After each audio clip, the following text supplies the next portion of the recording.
आज के इस लेसन में हम बात करेंगे कॉन्सेप्ट्स ऑफ रेडिकल सेंटर के बारे में। पिछले लेसन में मैंने बात की थी रेडिकल एक्सिस की। तो दोस्तों आइए देखते हैं कि रेडिकल सेंटर क्या होता है और उससे जुड़ी हुई कुछ इम्पोर्टेंट बातें डिस्कस करते हैं। तो दोस्तों अगर हम बात करें यहाँ पर रेडिकल सेंटर की, तो रेडिकल सेंटर क्या होता है कि अगर हमारे पास 3 सर्किल्स हैं तो रेडिकल सेंटर क्या होता है। रेडिकल सेंटर उनकी जो रेडिकल एक्सिस होती हैं उनका पॉइंट ऑफ इंटरसेक्शन होता है। मतलब हमारे पास मान लो 3 सर्किल थे S1 S2 S3। तो ये हुआ S1, ये S2, ये S3। तो दोस्तों S1 और S2 की रेडिकल एक्सिस क्या आएगी, S1 minus S two equal to zero. S2 और S3 की रेडिकल एक्सिस क्या आएगी, S2 minus S three equal to zero. और S1 S3 की रेडिकल एक्सिस क्या आएगी, S3 minus S1 equal to zero या फिर S1 minus S3 equal to zero, same बात। ठीक, ये चीज़ हमारे पास निकल के आएगी। तो दोस्तों इन तीनों जो रेडिकल एक्सिस निकालेंगे और इनका जो पॉइंट ऑफ इंटरसेक्शन आएगा वो होता है रेडिकल सेंटर। ठीक, तो सिंपल सा कॉन्सेप्ट है कि रेडिकल एक्सिस हमने पिछले लेसन में पढ़ी थी कि दो अगर सर्कल्स हैं S1 और S2 तो उनकी रेडिकल एक्सिस की इक्वेशन होती है S1 minus S two equal to zero. तो अब अगर हमारे पास ये 3 सर्किल्स है तो अगर हम इनकी पेयर में रेडिकल एक्सिस निकालें, मतलब S1 और S2 की रेडिकल एक्सिस निकालें, S2 S3 की निकालें और S1 S3 की निकालें, तो उनका जो पॉइंट ऑफ इंटरसेक्शन आता है वो कहलाता है रेडिकल सेंटर। ठीक, तो ये तो हुई इसकी बेसिक सी बात। तो दोस्तों आइए अब देखते हैं कि रेडिकल सेंटर की क्या खासियत है। तो दोस्तों अगर हम बात करें यहाँ पे तो हम देख सकते हैं कि radical centre is the only point tangents drawn from which to the 3 given circles are of equal length. तो दोस्तों अगर हमसे जैसे क्वेश्चन से पूछा जाए कि find the locus of the point tangent drawn from which to the 3 given circles are of equal length, तो हमें एक जनरल पॉइंट को मानना पड़ेगा, फिर उसको सोल्व करना पड़ेगा लंबी चौड़ी। पर अगर हमें पता है कि रेडिकल सेंटर, भैया ये तो डेफिनेशन रेडिकल सेंटर की है कि रेडिकल सेंटर वो पॉइंट है जहां से अगर हम टेंजेंट बनाएं 3 गिवन सर्किल पे तो वो इक्वल लेंथ के आएंगे। तो हम सीधा क्या करेंगे, रेडिकल एक्सिस निकालेंगे, उनका पॉइंट ऑफ इंटरसेक्शन निकाल के रेडिकल सेंटर का आंसर दे देंगे, सिंपल। ठीक, तो ये इंपॉर्टेंट पॉइंट्स हमें याद रखने हैं कि radical centre is the only point tangents drawn from which to the 3 given circles are of equal length. कि रेडिकल सेंटर एक अकेला वो पॉइंट है जहां से अगर हम टेंजेंट्स बनाए 3 सर्किल्स पे तो उनकी लेंथ इक्वल आएगी। ठीक, आइए देखते हैं second point. If the centres of the circles are collinear then radical centre does not exist. तो दोस्तों ये तो हमने पढ़ा ही था कि अगर सेंटर्स कोलिनियर हैं तो उस केस में हम क्या पढ़ा था कि रेडिकल एक्सिस पे एग्जिस्ट नहीं करेगी। तो रेडिकल एक्सिस एग्जिस्ट अगर नहीं करती तो उस केस में रेडिकल सेंटर भी नहीं आएगा, मतलब उनका पॉइंट ऑफ इंटरसेक्शन ही नहीं आ पाएगा रेडिकल एक्सिस का, तो रेडिकल सेंटर एग्जिस्ट करेगा ही नहीं, सिंपल सी बात है। ठीक, थर्ड पॉइंट देखते हैं। If a circle cuts 3 given circles orthogonally then centre of the circle will be the radical centre and radius would be the tangent to any length. तो दोस्तों देख सकते हो कि आप ये थर्ड रिजल्ट कितना इंपॉर्टेंट है। अगर हमें ये नहीं पता होता तो हम क्या करते, एक जनरल सर्किल मानते, फिर उसके लिए condition of orthogonality 3 bar use करके इक्वेशंस निकालते और उनसे उनको सिंप्लीफाई करके फाइनली इक्वेशन निकालते सर्किल की।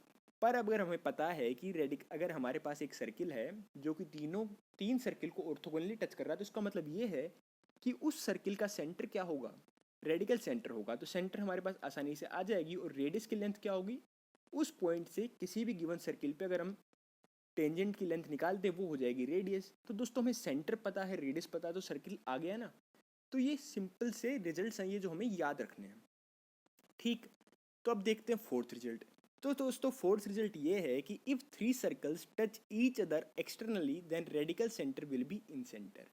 मतलब हम देख सकते हैं कि ये C1 C2 C3 ये तीनों सर्किल्स आपस में एक दूसरे को बाहर टच कर रहे थे एक्सटर्नली। तो C1 C2 C3 को जोड़ के हमने एक ट्राइंगल बनाया, उस ट्राइंगल के अंदर जो हम इन सेंटर बना रहे हैं तो रेडिकल सेंटर क्या होगा, वो पॉइंट होगा। तो मतलब अगर हमसे बोला जाए कि C1 C दो 3 सर्किल्स आपस में एक्सटर्नली टच कर रहे हैं तो उनके C1 C2 C3 को ज्वाइन करके जो ट्राइंगल बनाओ उसका आप इन सेंटर बताओ। तो मतलब सिंपल सी बात है कि वो हमसे पूछना चाह रहे हैं कि आप रेडिकल सेंटर के कोऑर्डिनेट्स बता दो, तो रेडिकल सेंटर के कोऑर्डिनेट्स हम आसानी से निकाल सकते हैं। तो दोस्तों ये कुछ रिजल्ट्स हैं जो आपको रेडिकल सेंटर के बारे में याद रखने हैं। ठीक, तो दोस्तों आइए देखते हैं अब क्वेश्चंस किस हिसाब से पूछे जाएंगे। तो दोस्तों अगर हम बात करें यहाँ पे इस क्वेश्चन की, तो इस क्वेश्चन में बोला गया find the coordinate of the point tangents drawn from which to the following circles are of equal length. तो हम देख सकते हैं कि हमें उस पॉइंट के कोऑर्डिनेट्स पूछे हैं जो कि इन 3 गिवन सर्कल्स पर अगर हम उस पॉइंट से टेंजेंट बनाएं तो उनकी लेंथ इक्वल आती है। तो हमें पता था कि वो ऐसा पॉइंट कौन सा है, रेडिकल सेंटर। रेडिकल सेंटर निकालने के लिए हम क्या करेंगे, 3 जो सर्किल्स हैं इनकी क्या निकालेंगे, रेडिकल एक्सिस निकालेंगे और उनका पॉइंट ऑफ इंटरसेक्शन निकालेंगे। ठीक है, तो अगर हम बात करें S1 और S2 की, तो S1 और S2 की रेडिकल एक्सिस क्या होगी, S1 minus S2 equal to 0। तो S1 minus S2 equal to 0 करोगे तो आपको मिल जाएगा 6x minus 2y plus 6 equal to 0। ये होगी हमारी क्वेश्चन नंबर फर्स्ट। ठीक, अब हम करेंगे क्या, S2 और S3 की रेडिकल एक्सिस निकालेंगे। तो S2 और S3 की रेडिकल एक्सिस निकालने जाएंगे तो हमारे पास क्या आएगी, S2 minus S3 equal to 0। तो जैसे ही हम S2 माइनस S3 को 0 कर रहे हैं तो हमारे पास आएगा 3x minus 2y minus 3/2 equal to 0। तो यहाँ से हम देख सकते हैं कि एलसीएम लेने पे हमारे पास आया 6x minus 4y minus 3 equal to 0। इसको हमने नाम दे दिया इक्वेशन नंबर 2। तो दोस्तों हमारे पास दो इक्वेशन है, एक है 6x minus 2y plus 6 equal to 0 और एक है 6x minus 4y minus 3 equal to 0। तो दोस्तों अब अगर हम फर्स्ट और सेकंड को सोल्व करके x और y की वैल्यू आसानी से निकाल सकते हैं। तो फर्स्ट और सेकंड को सोल्व करेंगे तो हमारे पास आ जाएगा x की वैल्यू -5/2 और y की वैल्यू -9/2। तो यही है दोस्तों रेडिकल सेंटर के कोऑर्डिनेट्स। ठीक, तो जिस क्वेश्चन में जो मैं बोला गया कि उस पॉइंट के कोऑर्डिनेट्स बताओ, तो वो पॉइंट क्या आ जाएगा, -5/2 -9/2। इस पॉइंट से अगर आप इन तीनों सर्किल के ऊपर लेंथ ऑफ टेंजेंट निकालोगे तो आप देखोगे कि वो उनकी लेंथ इक्वल आएगी। ठीक, तो ये हुई एक टाइप की प्रॉब्लम। तो दोस्तों रेडिकल सेंटर से रिलेटेड इस टाइप की क्वेश्चन हमसे पूछे जा सकते हैं। और एक और प्रॉब्लम जो पूछी जा सकती है वो क्या थी कि रेडिकल सेंटर के लिए हमसे बोला जाएगा कि एक सर्किल है, उसके सेंटर बता दो जो कि 3 गिवन सर्किल को ऑर्थोगोनली टच कर रहा है।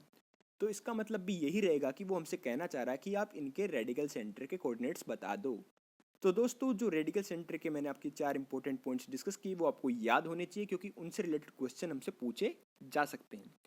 तो दोस्तों मैं उम्मीद करता हूँ कि रेडिकल एक्सिस रेडिकल सेंटर का कॉन्सेप्ट आपको समझ में आ गया होगा। अगर फिर भी आपको आज के इस लेसन में किसी भी टाइप की कोई भी दिक्कत है तो आप कमेंट करके पूछ सकते हैं। और अगर आपको ये वीडियो अच्छा लगा है तो प्लीज़ इस वीडियो को लाइक करिए, हमारे चैनल को सब्सक्राइब करिए ताकि आने वाले लेसन्स की अपडेट आपको मिलती रहे। Thank you friends.